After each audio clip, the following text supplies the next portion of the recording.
भगवान के 3 रूप हैं। अब बिल्कुल शांति से सब लोग केवल हमको देखो और सुनो। सत्य, चैतन्य और आनंद, ये 3 रूप हैं ठाकुर जी के।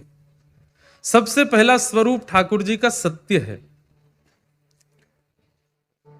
जो असत्य नहीं है और जिनको कोई असत्य घोषित भी नहीं कर सकता, उनका नाम सत्य है।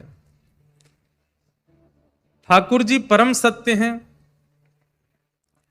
और सत्य का एक स्वरूप होता है कि उसको कितना भी छुपाओ वो छुपता नहीं है, प्रकट होता है। और अगर किसी ने गलत रूप से सत्य को थोपा, गलत रूप से किसी के बारे में कुछ भी प्रलाप करके उसको सत्य साबित करने का प्रयास किया, तो समय बहुत बलवान है। एक दिन समय आएगा कि सत्य जो है वो उजागर होगा, चाहे जो हो जाए। कई बार कई रूप में कई लोगों के विषय में असत्य को सत्य बता करके सबके बीच में रख दिया जाता है। अब जगन्नाथ मंदिर के बारे में कई लोग कई बातें कह देते हैं। कुछ दिन पहले ही मैं कुछ सुन रहा था कि ऐसे ऐसे भगवान का हृदय गया, वहां जाकर के जगन्नाथ जी के हृदय में रखा, और उसमें एक नवीन कथा यह बताई जाती है कि द्वारिका में श्री ठाकुर जी का जो देह है उसको, अब वो शब्द तो हमको बोलने में भी भार पड़ता है, उसका पूर्ण क्रिया कर दी गई, सब कुछ हो गया, पर हृदय नहीं जला, तो वो समुद्र में बहता हुआ जगन्नाथपुरी पहुंच गया और वहां जाकर के उसको ही जगन्नाथ जी के हृदय में धारण किया। नहीं, ऐसा नहीं। गीता में भगवान कहते हैं कि मेरा चैतन्य स्वरूप है, और मेरे चैतन्य स्वरूप को मरणासन समझने वाला व्यक्ति तो अपवित्र है ही, उसको देखने वाले को भी कपड़े सहित जल में स्नान करना चाहिए। ठाकुर जी चैतन्य हैं, ठाकुर जी चिन्मय हैं, उनका शरीर कभी पांच भौतिक हमारी तरह देह नहीं है ठाकुर जी का। ठाकुर जी चैतन्य हैं, और जो चैतन्य हैं उनका कभी अंत नहीं होता, वो प्रकट होते हैं और फिर अंतर ध्यान हो जाते हैं। तो कई जगह कई बातों को सत्य प्रेषित करके थोपा जाता है कि ये सत्य है और यही सत्य है, ऐसा नहीं। सत्य का स्वभाव है, अगर असत्य को भी सत्य बना करके कह दिया गया होगा तो समय की प्रतीक्षा कीजिए, एक दिन सत्य प्रकट होगा। जो कभी किसी के छुपाए छुप नहीं सकता, किसी के रोके रुक नहीं सकता, उसी को सत्य कहते हैं, और वो परमात्मा है। लेकिन एक बात का ध्यान रखिएगा बंधुओं, समय सत्य को प्रकट करवाता। कई बार समय से पूर्व, समय के बाद सत्य का प्रकट होना आवश्यक नहीं होता, उसका नियमित समय है, वो तभी प्रकट होगा। अभी आप सबके बीच गा देता हूं 2 पंक्ति। एक पद गाया है, नवीन पद, कुछ दिन में आप सबके बीच में आएगा। हमारे भोजपुरी जो सिनेमा है उसके एक अच्छे अभिनेता हैं, और अभी इस वक्त दिल्ली में वो राजनीति में भी हैं, हमारे मनोज तिवारी जी। उनकी गृहिणी ने एक सुंदर भाव दास से गवाया, अभी अचानक मुझे याद आया तो मैंने कहा कि मैं 2 पंक्ति गाऊं। समय होत बलवान पर जो समय से भी बलवान है, कृष्ण उनका नाम है। त्रेता में जो राम है, द्वापर में वही श्याम है, कृष्ण उनका नाम है। समय होत बलवान पर जो समय से भी बलवान है, कृष्ण उनका नाम। कितने सुंदर शब्द है। समय बलवान होता है।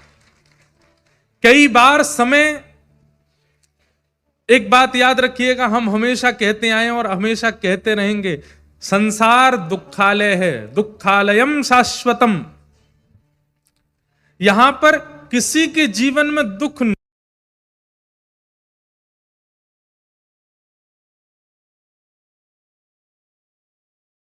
लेकिन भक्ति मार्ग में हो तो दुख ज्यादा आएंगे। आप कहोगे महाराज जी ऐसा क्यों? बहुत ध्यान से सुनिएगा। मैं एक जीवात्मा हूं, मेरी ओर देखिए, एक एक शब्द ध्यान से सुनिए।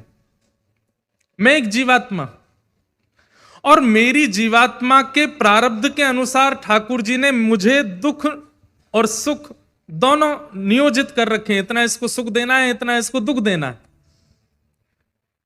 अब मैं इंद्रेश बन करके आया, मैं रमेश बन के आया, मैं राजेश बन के आया, जो भी बन करके आया, तो ठाकुर जी ने सोचा भाई इसका जीवन कितने दिन का है। अच्छा, ठाकुर जी नहीं, ये सब नियति निश्चित करती है। ठाकुर जी ने तो केवल मंत्रिमंडल बैठा रखा है, वो तो प्रधानमंत्री हैं, राष्ट्रपति, वो ज्यादा ध्यान नहीं देते। बाकी नियति रूपी एक मंत्री है, वो पूरे जीवन का हमारे का आकलन करती है। इसको कब गिराना है, इसको कब ठोकर देनी है, इसको कब आइसक्रीम खिलानी है, इसको कब गहने पहनाने हैं, कब मर्सिडीज में चलवाना है, कब मारुति 800 में रखना है, कब पैदल चलवाना है, कब साइकिल से गिराना है, सब नियति निश्चित करती है। लेकिन मान लीजिए कि एक व्यक्ति का जीवन 80 वर्ष का है, तो नियति ने निश्चित किया कि 80 वर्ष के जीवन में 35 वर्ष का इसको कष्ट देना है। 5 वर्ष जन्म के बाद देंगे, 5 वर्ष विवाह के बाद देंगे, 5 वर्ष जब इसका दूसरा बालक होगा उसके बाद देंगे, 5 वर्ष तब देंगे। 80 वर्ष में वो 5 वर्ष, 6 वर्ष, 7 वर्ष ऐसे करके वो 35 वर्ष का कष्ट आपको प्राप्त हो जाएगा। कुछ दिन अच्छे, कुछ दिन बुरे, कुछ दिन अच्छे, कुछ दिन बुरे, ऐसा सब चलता रहता है। सब लोग इधर देखो, इधर देखो, ध्यान से सुनो। लेकिन जब आप भक्ति के मार्ग में आ जाते हैं तो नियति ठाकुर जी के पास जाती है, बोले नाथ अभी आपका गुणगान गाता है, आपके मार्ग पर चल रहा है, क्या करें? तो ठाकुर जी कहते हैं कितना दुख है इसके जीवन में? तो ठाकुर वो कहती है 35 वर्ष का है। बोले उसके बाद? बोले उसके बाद फिर इसके 3-4 जन्म और होने हैं, उनमें भी 40 वर्ष, 35 वर्ष, इतना इसका दुख है। ठाकुर जी कहते हैं 4 जन्मों के सारे दुख इकट्ठे करो और एक बार में ही सब खत्म करवाओ, आगे के छोड़ो ही मत। इसका पुनर्जन्म नहीं होना है। ये जिस भाव से कथा सुन रहा है, जिस भाव से भजन कर रहा है, जिस भाव से मेरी सेवा में, आराधना में लगा है, यही इसका अंत करना है, इसके आगे इसको भेजना नहीं है। तो जो प्रारब्ध जन्य इसके दुख हैं जीवन के, उनको एक ही बार में सारे भुगवा दो और सारा हिसाब किताब इसका क्लोज करके, शारीरिक पीड़ा चल रही है, कभी कुछ चल रहा है, कभी कुछ, तो लोग कहते तू इतना भजन करता है फिर भी तेरे दुख खत्म नहीं होते। आपको नहीं पता, वो एक दिन में जो दुख भोग रहा है भक्ति करने वाला, उसके 4 जन्मों का दुख एक ही दिन में आ जाता है। वो सब खत्म कर रहा है आगे का। और एक समय ऐसा आता है कि आप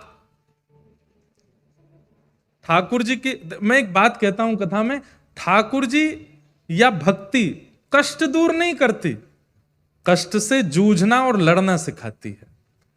सांसारिक व्यक्ति कैसा होता है कि कष्ट आने पर वो जूझ नहीं पाता, लड़ नहीं पाता, उसको फेस नहीं कर पाता, उसका सामना नहीं कर पाता, और फिर हाथ पैर मार करके कैसे भी उससे निकलने का प्रयास करता है। पर नहीं, भक्ति मार्ग व्यक्ति तो सहता है, भक्ति मार्ग व्यक्ति तो उसको स्वीकार करता है प्रसाद की तरह कि मेरे प्रारब्ध का कुछ है, नाथ दे दो, ये भी निकल के कट जाए, मुझे ज्यादा इसका कष्ट नहीं है, आप ये करवा देंगे और अच्छा होगा। कितने भक्तों के चरित्र में ऐसा हुआ। मैं आज तो ज्यादा नहीं कहूंगा नरसिंह मेहता का, कल से सुनाऊंगा, पर नरसिंह मेहता के चरित्र की एक घटना मुझको याद आती है। और अभी बंबई में भी मैं कथा करके आया, वहां भी अंतिम दिन नरसिंह मेहता याद आए, तो मैं वहां तो नहीं बोल पाया, लेकिन आज मैं बोलूं। अंतिम दिन की कथा में नरसिंह मेहता आकर के कथा में मानो हाथ पकड़े कि अब हमारे गुजरात चलो। इसलिए 7 दिन की कथा में वहां अंतिम दिन ही नरसिंह मेहता का स्मरण हुआ। और मैं प्रयास करूंगा, मुझे आती तो नहीं है ज्यादा गुजराती, पर मेहता जी के, नरसिंह जी के जो पद हैं गुजराती में, उनको टूटी फूटी अपनी हिंदी ब्रजभाषा में गाऊंगा, आप उसको सही कर देना, आप लोग उसका भाव रखना।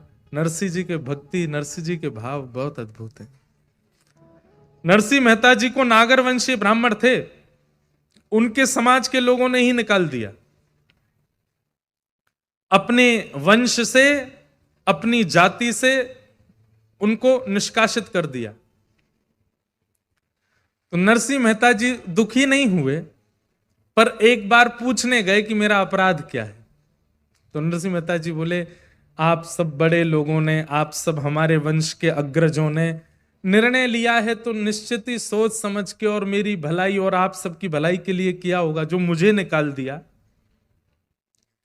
पर मैं बस ये जानने आया हूं, नहीं भी बताएंगे तो कोई दिक्कत नहीं, पर बता दीजिए मेरा अपराध क्या है। तो उन सब बड़े लोगों ने कहा, मेहता जी आप कीर्तन में नाचते हो वो हमको पसंद नहीं है। क्या गलती करते हैं? कीर्तन करते करते आप नाचने लगते हो, दोनों भुजा उठा करके और ऐसे डोल डोल करके और ये करताल बजा के नृत्य करते हो, इसलिए हमको ये अच्छा नहीं लगता। तो जो लोग बोल रहे थे नरसिंह मेहता जी उनकी ओर देख करके मन में सोचने लगे, यहां नगर के बाहर में दूषित नृत्य तुम देखने चले जाते हो, उनको देखने से तुमको पीड़ा नहीं, लेकिन कोई हरि गुण गा करके नृत्य करे तो तुम उसको अपने कुल से निकाल दोगे।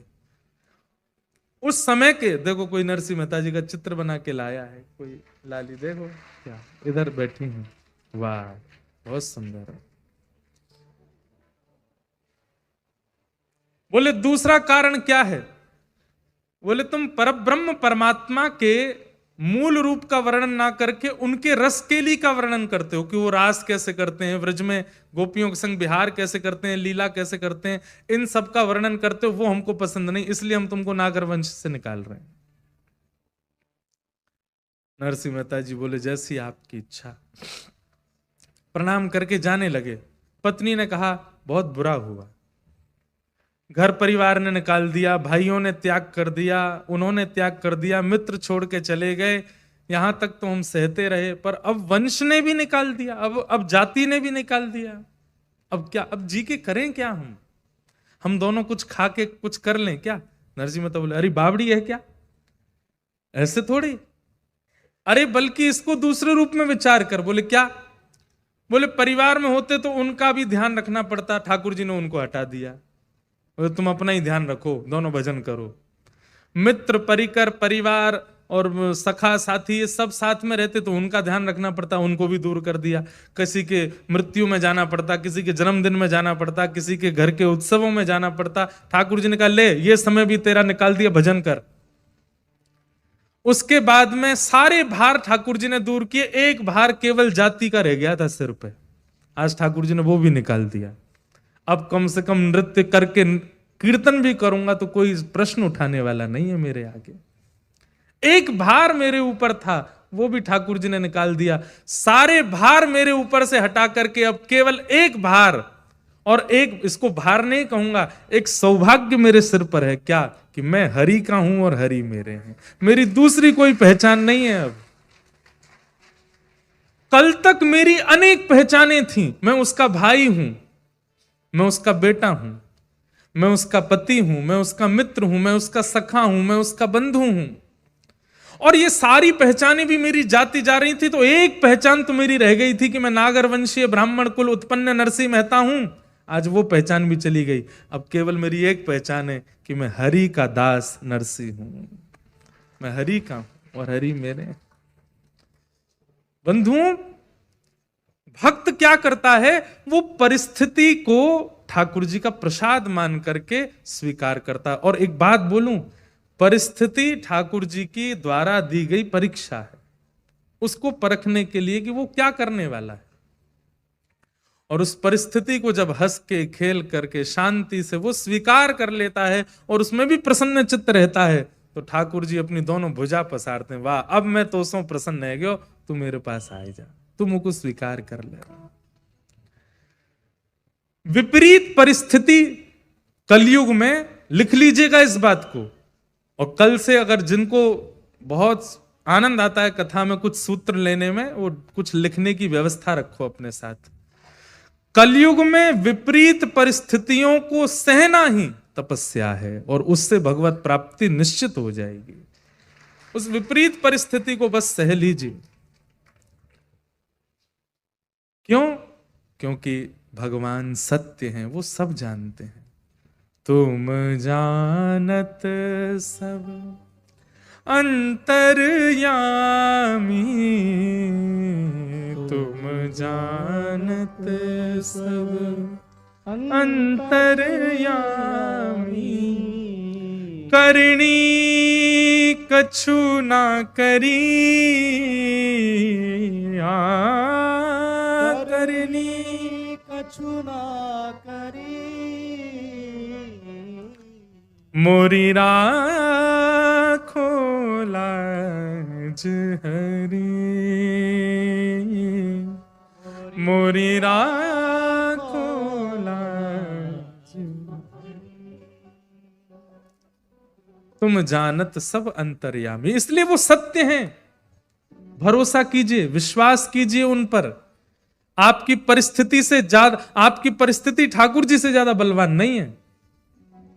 आपकी देह की पीड़ा, आपकी बौद्धिक पीड़ा, आपकी सामाजिक पीड़ा, ये ठाकुर जी से ज्यादा बलवान नहीं है। पर हां, बलवान ये कब हो जाती हैं? जब ठाकुर जी के प्रति अविश्वास होता है, जब ठाकुर जी पे भरोसा नहीं होता, तब आपकी पीड़ा बलवान हो जाती है। इसलिए ठाकुर जी से जाके मत कहो कि हम पीड़ा में हैं। पीड़ा से कहो ठाकुर जी हमारे संग खड़े हैं, हे पीड़ा सोच समझ के हमारे पास आना। ठाकुर जी संग खड़े हैं हमारे। शंख चक्र गदा पद्म धारण करके क्यों खड़े हैं हमारे द्वारिकाधीश? क्या इस चक्र को देख करके भी आपको निर्भयता नहीं होती? मुझे डरने की क्या आवश्यकता? मेरे सिर पर सुदर्शन चक्रधारी खड़े। मुझे क्या आवश्यकता भयभीत होने की? मेरे साथ में गिरवरधारी खड़े, गिरिराज जी धारण करके खड़े। ये ठाकुर जी ने ऐसे ऐसे रूप धारण इसलिए किए हैं ताकि आप निर्भीक होकर के उन पर विश्वास करो। ठाकुर जी से मत कहो कि हम पीड़ा में हैं, पीड़ा से कहो कि हम ठाकुर जी के साथ हैं। ठाकुर जी हमारे जौहरे खड़े, हमारे ब्रजभाषा में पास को कहते हैं जौहरे। क्या बोलते हैं? हमारे जौहरे। अब जौहरे तो नहीं, उसको दोहरे खड़े हैं, हमारे जौहरे खड़े हैं ठाकुर जी। अभी हम महाराष्ट्र में थे, वहां पंडरीनाथ भगवान ऐसे खड़े हैं, कमर पे हाथ धर के। तो श्री ज्ञानेश्वर जी महाराज ने ठाकुर जी के ऐसे खड़े होने के अनेक अनेक उदाहरण बताए। ठाकुर जी ऐसे क्यों खड़े?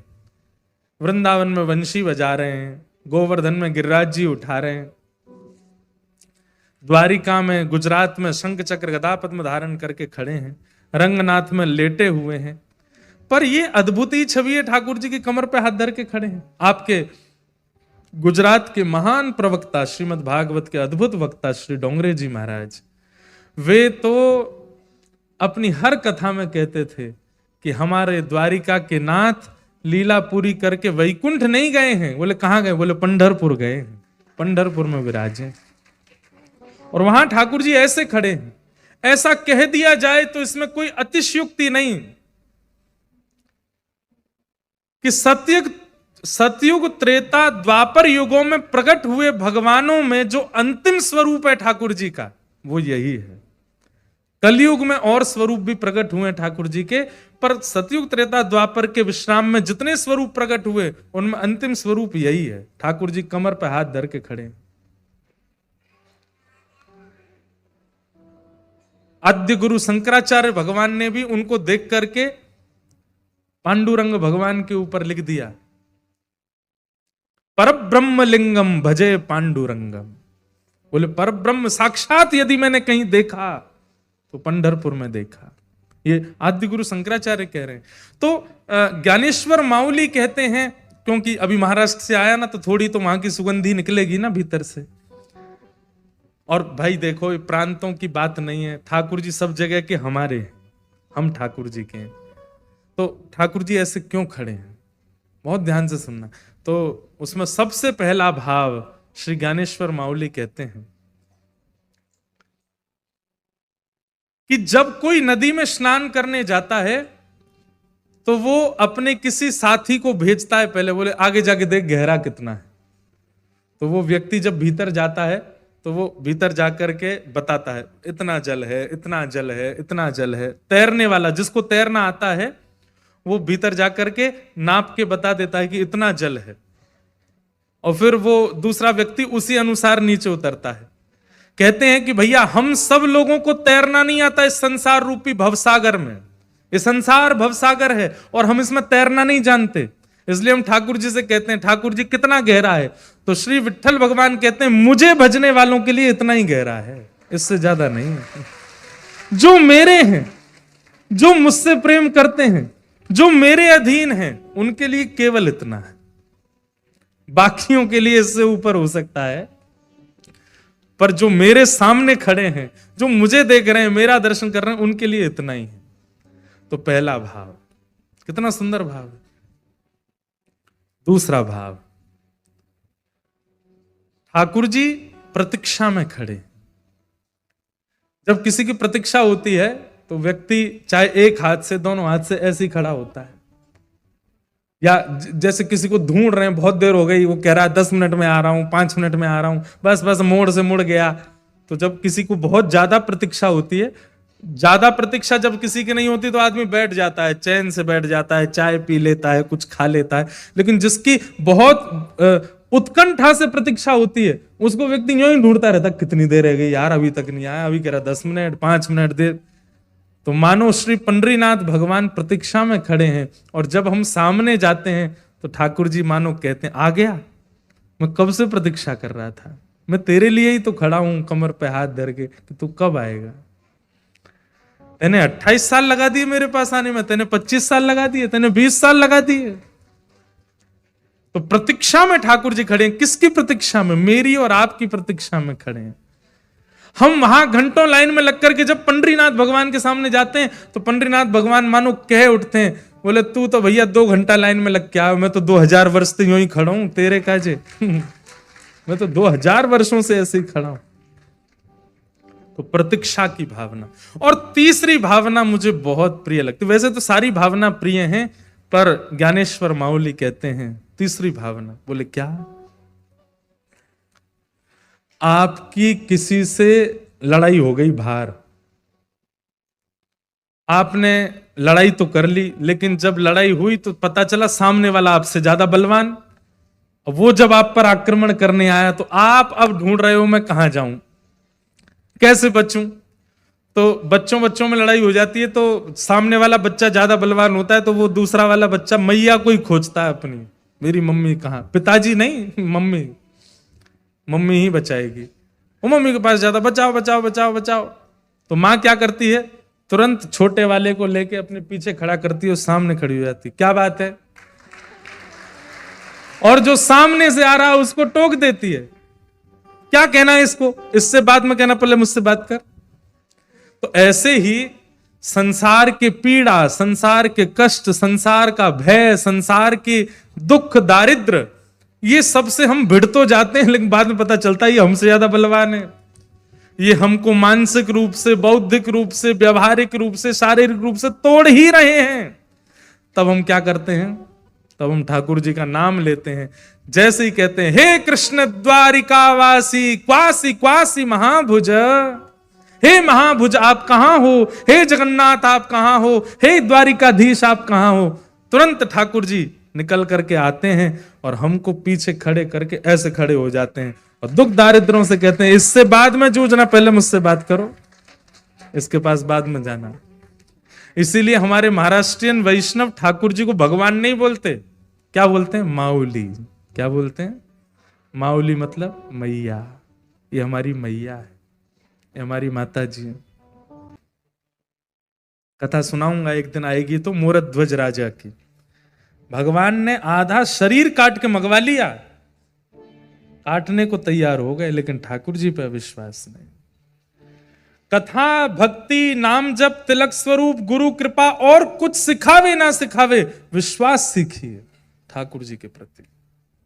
भरोसो दृढ़ इन चरणन केरो, श्री वल्लभ नक चंद्र छटा बिन, सब जग माही अंधेरो, सूर कहां कहे दुविध आंधरो, बिना मूल को चेरो। अरे मैं बिना नेत्र वाला पूरी दुनिया के वो दर्शन कर लेता हूं जो दुनिया नहीं कर पाती, किसकी कृपा से, केवल अपने गुरु के प्रति भरोसा, विश्वास। तो भगवान कौन है? सत्य है, और सत्य विश्वास से प्रकट होता है। दूसरा भगवान का स्वरूप है चैतन्य। ठाकुर जी चैतन्य है, जड़ नहीं है। चाहे वो चित्रपट की सेवा में हैं, चाहे वो अष्ट धातु के हैं, चाहे वो चांदी के हैं, सोने के हैं, पीतल के हैं, ठाकुर जी के प्रति चैतन्य बुद्धि रखो। आपके यहाँ तो बहुत बढ़िया मौसम है, पंखा चल रहे हैं। हमारे यहाँ आज की डेट में कोई पंखा चला दे तो उसको शत्रु मान लिया जाता है।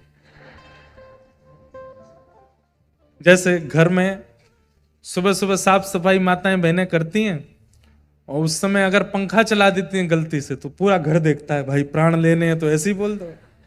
इतनी सर्दी हमारे यहाँ तो पंखा चल रहे हैं।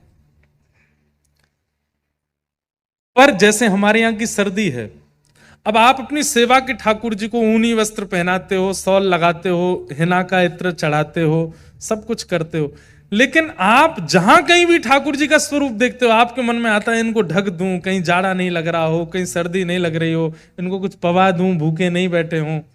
ये बुद्धि प्रकट हो जाना, ये चैतन्य बुद्धि है, और इससे ठाकुर जी का अनुभव, साक्षात्कार बहुत जल्दी हो जाएगा। ठाकुर जी के प्रति चैतन्य बुद्धि। पर हम लोग कैसे? अपना तो आलीशान घर है, ठाकुर जी कोने में बैठे हैं, एक छोटी सी बेचारी खिड़की है, वहां के भीतर बैठे हैं चुपचाप। एक दिया जल रहा है, उसी में बेचारे अपनी बंशी खोजते रहते हैं, कहां है। चना चनौरी बेचारी किस्तों में मिली हुई हैं, छोटी सी कटोरी। जो लोग जिनके घर में बादाम का, ड्राई फ्रूट्स का भोग लगता है बस ठाकुर जी को, वो भी ऐसा नहीं कि बड़े कटोरा भर के धर दो, इतनी सी कटोरी, उसी में ही ठाकुर जी बेचारे तृप्त हो जाओ। ठाकुर जी बंधुओं कई बार ये सोचते हैं कि तू मेरी सेवा करके एक बार खुद सोच, अगर मैं तेरे साथ ऐसा करूं तो क्या होगा। तू मेरी सेवा करके एक बार विचार कर कि यही उल्टा तेरे साथ हो गया तो तू क्या करेगा। ठाकुर जी चैतन्य है, और चैतन्य बुद्धि उन लोगों को रखनी चाहिए जो ठाकुर जी की सेवा करते हैं। देखो बंधुओं, यहां 3 प्रकार के भक्तों के लिए 3 मार्ग बताए गए। सत्य मार्ग उन लोगों का है जो कर्म पर ज्यादा विश्वास करते हैं। जैसे कई व्यापारी लोग मिलते हैं हमको, वो कहते हैं महाराज जी हम ज्यादा पूजा नहीं कर पाते, सेवा नहीं कर पाते, पर हम सत्यनिष्ठ रहते हैं, समय की पाबंदी में रहते हैं, छल कपट नहीं करते, अपना कर्म करते हैं, परिवार का भरण पोषण करते हैं, पत्नी व्रत, पतिव्रत, पुत्र व्रत, पुत्री व्रत, परिवार व्रत इनका निर्वहन करते हैं, पर हम ज्यादा देर ठाकुर जी की सेवा नहीं कर पाते। तो उनके लिए भजन क्या है? ठाकुर जी सत्य स्वरूप हैं, वो सब जानते हैं, उनके प्रति पूर्ण भरोसा रख करके चित्त में अपनी क्रिया करो, आपके लिए वही भजन है। चैतन्य उन लोगों के लिए जो घर में सेवा करते हैं, ठाकुर जी की सेवा, चित्रपट की सेवा, युगल सरकार की सेवा, श्रीनाथ जी की सेवा, गोपाल जी की सेवा, उन लोगों के लिए चैतन्य बुद्धि। ठाकुर जी चैतन्य हैं, इनको भी हमारी तरह त्वचा है, इनको भी जाड़ा लगता है, गर्मी लगती है, भूख लगती है, प्यास लगती है, ये सारी बुद्धि उनके प्रति रखना, ये सब भाव उनके प्रति रखना, चैतन्य बुद्धि। ये किनके लिए? सेवकों के लिए चैतन्य बुद्धि है। और तीसरा, जो नाम पर भरोसा रखते हैं, जो कीर्तन में विश्वास रखते हैं, जो सत्संग सुनते हैं, सेवा इतनी नहीं कर पाते पर नाम करते हैं। कौन है पता है? सप्तनिधियों में मदन मोहन जी को प्रकट करने वाले श्री सनातन गोस्वामी। विहरत निस दिन कुंज गलिन में व्रजजन मन सुख धाम, मदन मोहन को रूप निरख सनातन बलि बलि जाए। सनातन गोस्वामी की कथा आप सबने सुनी ही होगी। मथुरा में एक ब्रजवासी मैया के यहां मधुकरी लेने के लिए जाते थे, उन्हीं के यहां पर मदन मोहन लाल जी की सेवा होती थी। तो मदन मोहन जी का मन आ गया, जैसे ही द्वार खोल के मैया मधुकरी देने गई तो मदन मोहन जी का मन आ गया किन पे? सनातन गोस्वामी पे। और रात्रि में एक दिन स्वप्न में मैया से बोले, मैया मैं तो को एक बात बतावे आया हूं। मैया तो बड़ी खुश हो गई, इतने साल से सेवा कर रही हूं, अब जाके स्वप्न में ठाकुर जी का दर्शन हुआ। कहो जय जय, मेरी सेवा ते राजी हो, मोते प्रसन्न हो? ठाकुर जी बोले, हाँ मैया मैं बहुत प्रसन्न हूं, एक बात बतावे आया हूं। बोले कहा? बोले कछु दिना में आप प्रस्थान करवे वारी हो। मैया बोली, ये बताने स्वप्न में आए हो आप? इतने साल की सेवा में आप कभी प्रकट नहीं हुए और अब जाके प्रकट हुए तो मेरी मृत्यु की तिथि बताने आए हो? लेकिन बोली, जय जय बस ये बता दो, मोते राजी हो ना? ठाकुर जी बोले, मैं बहुत राजी हूं मैया, पर मैं तो ये कहवे आया हूं, सेवा पूर्ण भई अब तेरी, जागा भाग्य किसी का। अब तेरी सेवा पूरी है गई, पर मैया मैं तो यहीं रहूंगा, मोकू कौन के हवाले करके जाएगी? मैया बोली, आपने कोई चुन लियो है? बोले हाँ चुन लियो। बोले कौन? बोले सुबह सुबह बाबा आवे मधुकरी मांगवे। ब्रजभाषा समझ रहे हैं ना आप लोग? ठाकुर जी बोले, बाबा आवे मधुकरी मांगवे। बोले हाँ, वही बाबा मुंह को बढ़िया लग गो, वही दे दे मुझे, वही के पास जाऊंगा। अगले दिन जब सनातन गोस्वामी आए तो मैया ने मधुकरी देते ही कहा, बाबा मेरे ठाकुर जी स्वप्न में आके कह के गए आपसों सेवा करानी है। बाबा ने ठाकुर जी को देखा, भीतर मंदिर में विराज रहे थे घर में।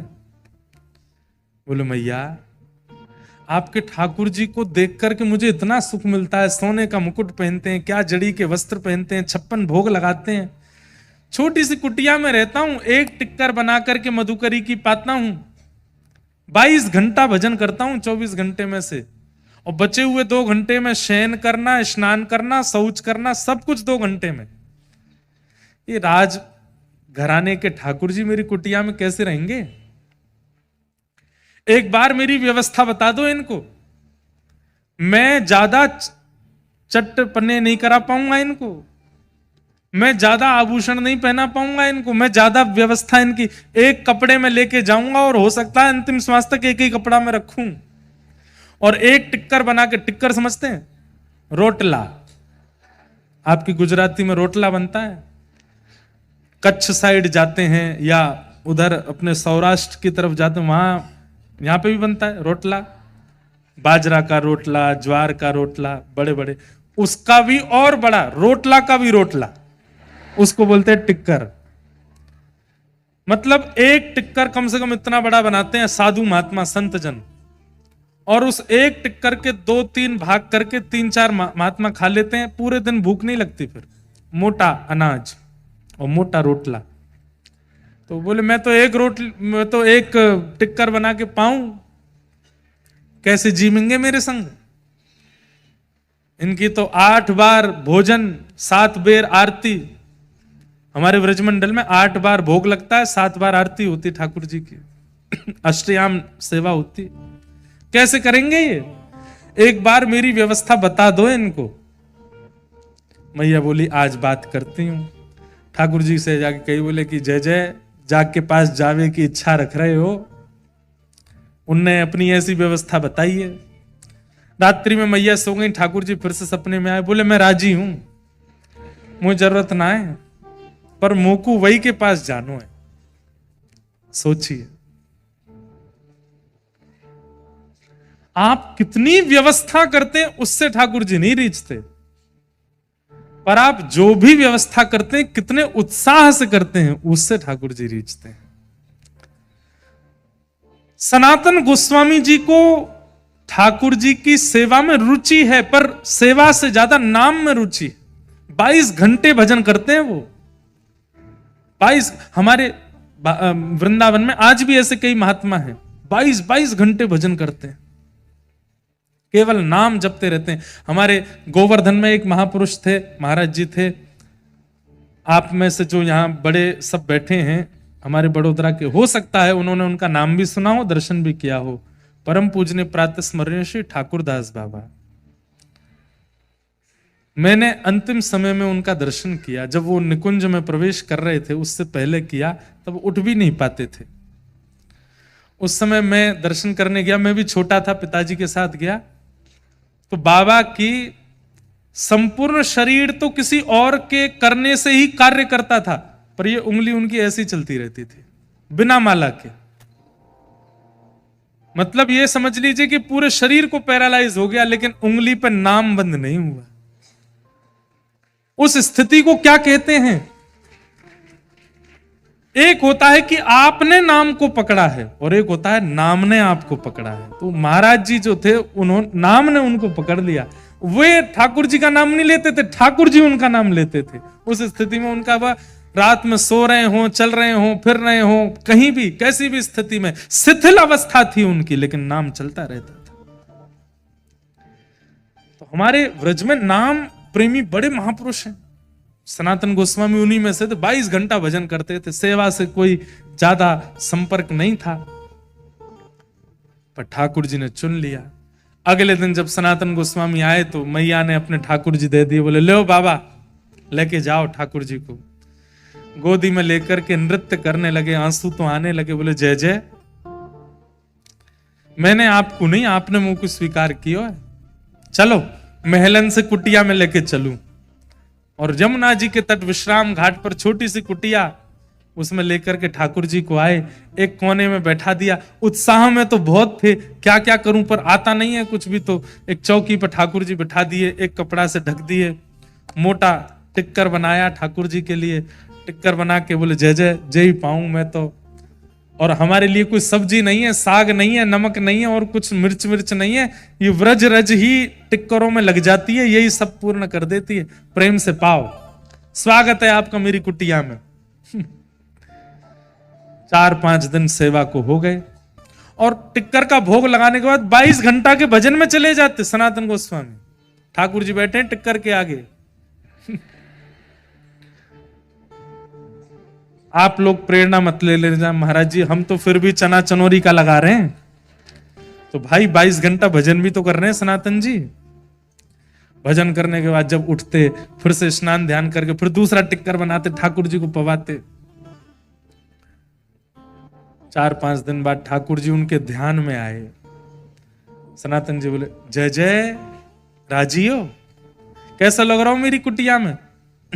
तो ठाकुर जी ऐसे करके बोले, कहा भयो? अरे वो रूखी रोटी खाऊं ना, गले में इर्ज गई है, अटक गई है गले में, भीतर ना जा रही। सनातन जी बोले गले में इर्ज गई है? बोले हाँ, क्या करूं? आप आटा लेने तो जाते ही हो मधुकरी में, नेक्स्ट तो घी लिया करो वहां में, ने टिक्कर में घी लगाए के पवाए दे करो, भीतर सटक इस में आसानी होगी। जय जय, इतना तो करूंगा, घी ले आऊंगा। उन्हीं माता जी के पास जाते थे मधुकरी लेने, और सूखी सामग्री लेते थे, पकी हुई नहीं। आटा दाल चावल स्वयं बना के पाते थे। आटा मांगा, माता जी आज थोड़ी सी एक मधुकरी और बढ़ाओ। बोले क्या? थोड़ा सा घी दे दो। मैया बोली आ गयो, अब आ गए हो तुम्हारी कुटिया में, अभी तो घी आ रहा हो, अभी देखियो। नहीं नहीं नहीं, घी से ऊपर नहीं जाएंगे आप, चिंता मत करो। घी लेके गए, टिक्कर बना करके वहां में घी लगाए हो, ठाकुर जी के आगे पधराए हो। जय जय, अब तो राजी हो, खूब चकाचक, खूब सटका सटका के पाओ। घी की कटोरी रख दी, बोले टिक्कर घी से लगा के खाओ आप तो। 6-7 दिन तक ठाकुर जी राजी राजी पाते रहे, फिर ध्यान में आए। सनातन जी बोले जय जय, अब तो सुखी हो? बढ़िया। नहीं नहीं बताओ आप। बोले जीभ खारी है गई है। बोले क्यों? अरे नेक्स्ट नमक डाल दे करो वहां में आटे में, थोड़ा तो स्वाद बने। तुम कोरे आटे में यमुना जल मिलाए के पवाए दो, घी लगाए दो, नेक आटो, बस एक चुटकी आटो डाल, वहां में नमक डाल दे करो। एक चुटकी नमक कौन सी बड़ी बात है, ठीक है, ये भी ले आएंगे। अगले दिन गए मैया से, बोले मैया मधुकरी में आटा भी मिलता है, घी भी, थोड़ा नमक और दो। हाँ नमक, अभी तो रुको, रसायनों का प्रवेश होगा। नमक लेकर के गए। 7-8 दिन 10 दिन ठाकुर जी ने फिर कोई सेवा नहीं मांगी। 10 दिन बाद फिर आ गए। जय जय, अब कहा हो? बोले आप जाते हो, आटा लाते हो, घी लाते हो, नमक लाते हो, एक आलू और ले आया करो और उस आलू को भून दिया करो, भून करके छिलका उतार के मीड़ करके और उसमें नमक डाल दो तो एक आलू की चटनी हो जाएगी, साथ में खाने में थोड़ा सुख मिलेगा। सनातन गोस्वामी जी ने ठाकुर जी उठाए, लेके मैया के पास गए, बोले धरो या को भीतर, वो ये तो 56 भोग मंगा रहे मेरी कुटिया में। जैसे ही मैया को देने लगे, मूर्तिमंत ठाकुर जी चैतन्य हो गए, प्रकट हो गए, सनातन जी के हृदय लग गए, बोले रहूंगा तो आपके संग ही, कहीं नहीं जाऊंगा, रहूंगा आपके पास। तो कईयों की रुचि सेवा में होती है, कईयों की रुचि कथा में सत्संग में होती है, कईयों की रुचि नाम में होती है। तो जिनकी रुचि नाम में है, जिनकी रुचि कथा में है, उनको ठाकुर जी आनंद स्वरूप प्रदान करते हैं, सच्चिदानंद रूपाय। कर्मनिष्ठ लोगों के लिए ठाकुर जी सत्य रूप में विराजमान हैं, सेवा भावी लोगों के लिए ठाकुर जी चैतन्य रूप में विराजमान हैं, और कथा श्रवण करने वाले वैष्णव और नाम जाप करने वाले वैष्णवों के लिए ठाकुर जी आनंद के रूप में विराजमान। वो हर परिस्थिति को आनंद से स्वीकार करें, वही उनके लिए ठाकुर जी हैं। इस समय जो आपके मुखमंडल पर प्रसन्नता है, आप लोग विचार कीजिए, कोई आदमी 15 मिनट भी ऐसे रहे तो यहां दर्द होता है। आप लोग 3:30 बजे से ऐसे ही बैठे हो, सबके मुख खिले हुए हैं, कईयों के मुख भी खिले हैं, नेत्रों से अश्रु भी निकल रहा है। ये सुख नहीं है, ये प्रसन्नता नहीं है, यही आनंद है, और ये आनंद ही श्री कृष्ण है। इस प्रसन्नता में आप ये कह सकते हो कि कृष्ण मुझे छू रहे हैं। इतनी बढ़िया स्माइल तो आपकी फोटो उसके सामने भी नहीं आ सकती। जो प्रसन्नता अभी आपकी कथा में है, ये प्रसन्नता अलौकिक है, अद्भुत है, और यही श्री कृष्ण है, सच्चिदानंद रूपाय। विश्वोत्पत्त्यादि हेतवे, विश्व की उत्पत्ति आदि करना जिनका हेतु है। भगवान के कर्म क्या है, गुण क्या है? कर्म है विश्व की उत्पत्ति करना, पालन करना, संहार कर देना, और गुण क्या है? तापत्रय विनाशाय। उनको भजने वाले, उनको जपने वालों के वो 3 प्रकार के तापों का नाश करते हैं, आदि दैविक, आदि भौतिक, आध्यात्मिक। श्री कृष्णा ये वयम नमः। ऐसे श्री कृष्ण को हम बारंबार प्रणाम करते हैं। श्री शुकाचार्य जी कौन है? सुखदेव जी कौन है? अनेक भाव, अनेक कथाएं, व्यास जी के पुत्र आदि आदि हमने अनेक बार कथाओं में, और भी हमारे महापुरुष सब सुनाते रहते हैं। एक बहुत सुंदर भाव एक महापुरुष के द्वारा सुना हुआ।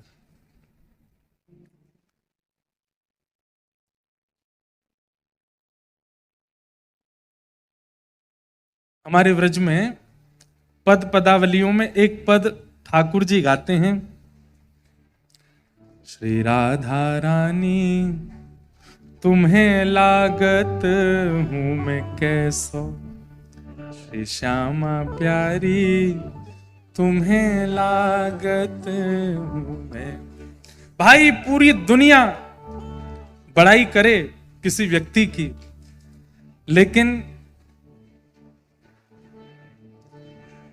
3 प यदि बड़ाई कर दें तो वो आदमी मानता है कि हाँ ये सच्ची बड़ाई है। पूरी दुनिया कहे तुम बहुत अच्छे हो, तुम बहुत अच्छे हो, तुम बहुत अच्छे हो, ठीक है, लेकिन 3 प संबंध वाले, उनमें सबसे पहले पिताजी बड़ाई कर दें अपने पुत्र की, वाह लाला बहुत बढ़िया, तेने बहुत अच्छा काम किया, मैं तो बहुत प्रसन्न हूं। दूसरा पड़ोसी, जो घर के सामने ही रहता है, पूरी दुनिया आपको देखने को तरसती है, पर वो रोज आपको देख देख के झिक गया है, पर वो भी आपकी बड़ाई कर दे, वाह भैया तुमसे तो हम बड़े राजी। और तीसरी पत्नी अगर प्रशंसा कर दे तो समझ जाओ कि आप सच में कुछ अच्छा करके आए हो। पिताजी बहुत जल्दी बड़ाई नहीं करते, मां कर देती हैं, बहनें कर देंगी, पिताजी बहुत जल्दी बड़ाई नहीं करते अपने पुत्र की। ऐसी पड़ोसी भी बहुत जल्दी बड़ाई नहीं करते। बाकी पूरी दुनिया से जंग जीत आओ, पत्नी भी जल्दी बड़ाई नहीं करते। हमारा तो अनुभव अभी शुरू हुआ है। तो अभी ज्यादा हमको अनुभव है नहीं, देखते हैं। आप सब यहां ज्यादा बैठे हो तो ये तीन ज्यादा बड़ाई कर दें तो समझो कि सही में कुछ अच्छा किया आपने। तो ठाकुर जी के मन में एक दिन भाव आयो, श्री जी मेरे सामने आमे तो मेरी बड़ी बड़ाई करे। आहा, कैसे सुंदर अलकावली, कैसे सुंदर नेत्र हैं, कैसे सुंदर पत्रावली, कैसी सुंदर नासिका। आज श्याम सुंदर की पीतांबरी कितनी मधुर है, आज नूपुर कितने बढ़िया पहने। किशोरी जी जब ठाकुर जी से मिलते हैं तो किशोरी जी बहुत देर तक तो ठाकुर जी को मौन होकर के केवल एक एक श्रृंगार को देखती रहती हैं। कितना सुंदर श्रृंगार, इसलिए ठाकुर जी रज रज के श्रृंगार करते हैं।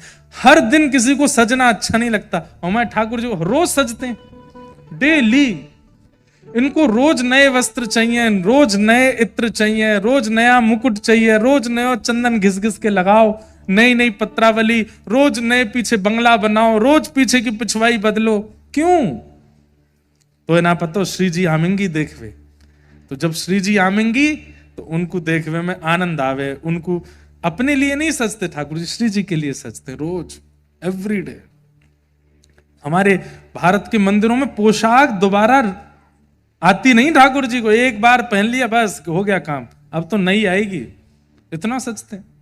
तो श्री जी भी खूब प्रशंसा करती हैं, आज बहुत मधुर लग रहे हैं, बहुत अच्छे लग रहे हैं। ठाकुर जी ने मन में विचार किया, ये मेरे मुंह पे तो बड़ाई करें, पर असली प्रशंसा तो मैं तब मानूं जब मैं उपस्थित नहीं हूं, तब ये क्या कहती है मेरे बारे में, वो मुझे सुनाई दे। तो उसके लिए मैं क्या करूं? मेरे बिना जब श्री जी बैठती हैं तब क्या चर्चा करती हैं, क्या सोचती हैं, वो मुझे पता चले। तो ठाकुर जी ने योजना बनाई, मधुमंगल को सखी बनाया, मधुमंगल को नथनी पहनाई, कानन में कुंडल पहना दिए, ओढ़नी पहना दी, बढ़िया सुंदर उसका श्रृंगार उंगार करके बाल वाल आगे कर दिए। ए मधुमंगल बोला, हाँ तू श्री जी के समूह में चला जा और वहां बैठ करके बस ये सुनना कि वो मेरी अनुपस्थिति में मेरी क्या बात करती हैं, वो मुझे आके बताना। पहले बार तो मधुमंगल सखी बन के वो जैसी चलने लगा तो उसकी चाल ऐसी मर्दानी वाली। ठाकुर जी बोले ऐसे नहीं चलना, 2 मिनट में पकड़ा जाएगा, थोड़ा चलना अदब से चले, ऐसे चलते। सिखाया उसको। मधुमंगल थोड़ी दूर गया, लौट के आ गया, बोले लाला, बोले एक बड़ी दिक्कत है। बोले कहा, मोए हर 15 मिनट में भूख लगे और मां श्री जी क्या मैं कौनते मांगूंगो।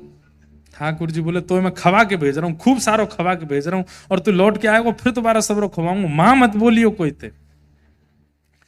मधुमंगल को खूब खवा पवा के भेजो। पहुंच गयो।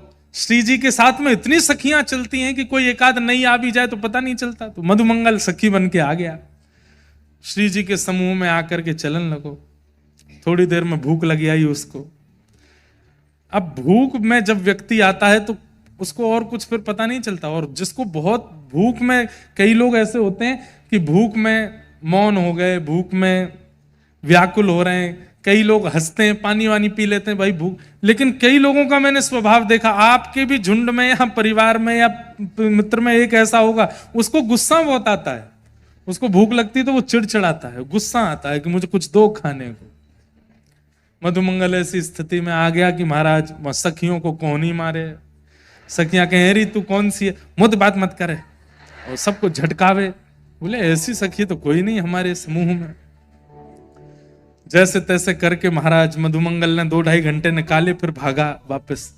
ठाकुर जी यहाँ चाव में बैठे थे, 56 भोग मंगा करके। मधुमंगल दौड़ा आ रहा है सामने से। मधुमंगल बैठ जा, लाला सही में बता कहा बात सुन के आए हो, श्री जी कहा कह रहे। बोले पहले मुझको खवा दे। बोले ले तू पुआ खा, माल पुआ खा, रबड़ी खा, कलाकंद खा, ये खा वो सब खवाए, अब बता कहा बात है। बोले लाला मैं भूख में इतना व्याकुल भयो कि मैंने कभी सुनो ही नहीं। मैं 2 घंटा बैठ के आया, मुझको कोई सुनाई नहीं दी। ठाकुर जी बोले दारी के अब तू 2 दिन व्रत करेगा, कुछ नहीं मिलेगा तेको। ठाकुर जी ने और भी कई उपाय अपनाए, लेकिन किसी भी उपाय से अनुपस्थिति में श्री जी क्या बात करती हैं ये नहीं सुनाई दिया। तो एक दिन ठाकुर जी ने एक तोते का रूप धारण किया एक सुख बन गए। आहा, तरवर छाओ तीर यमुना के सुआ पढ़ावत डोले।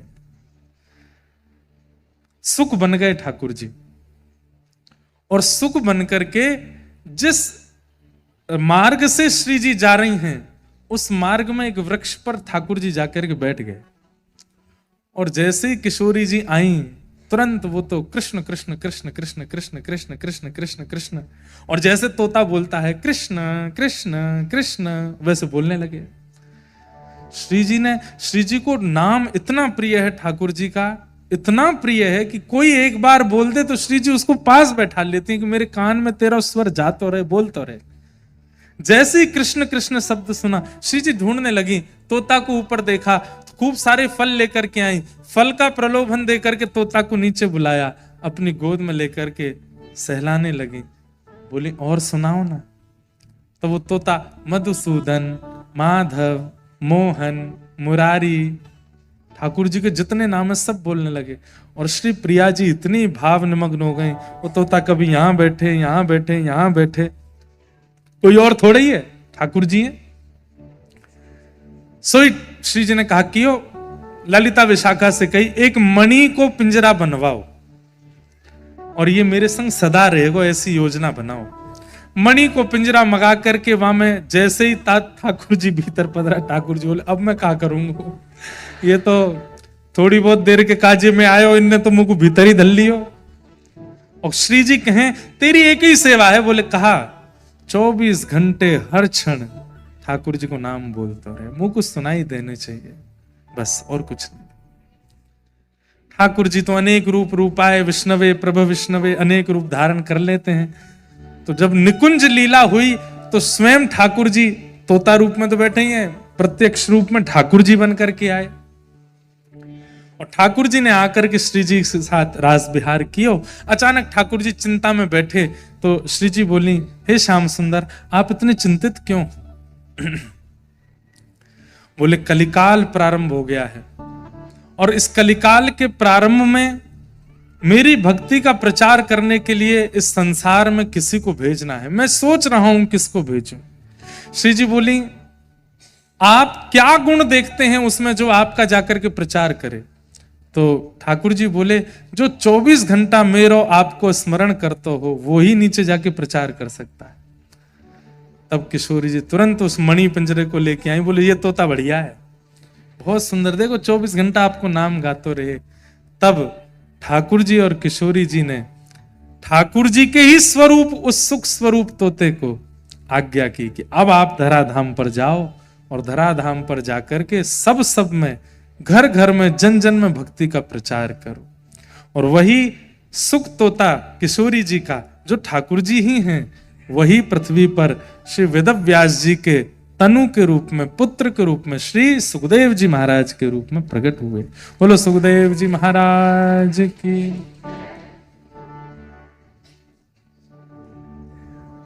तत्रा भवत भगवान व्यास पुत्रो।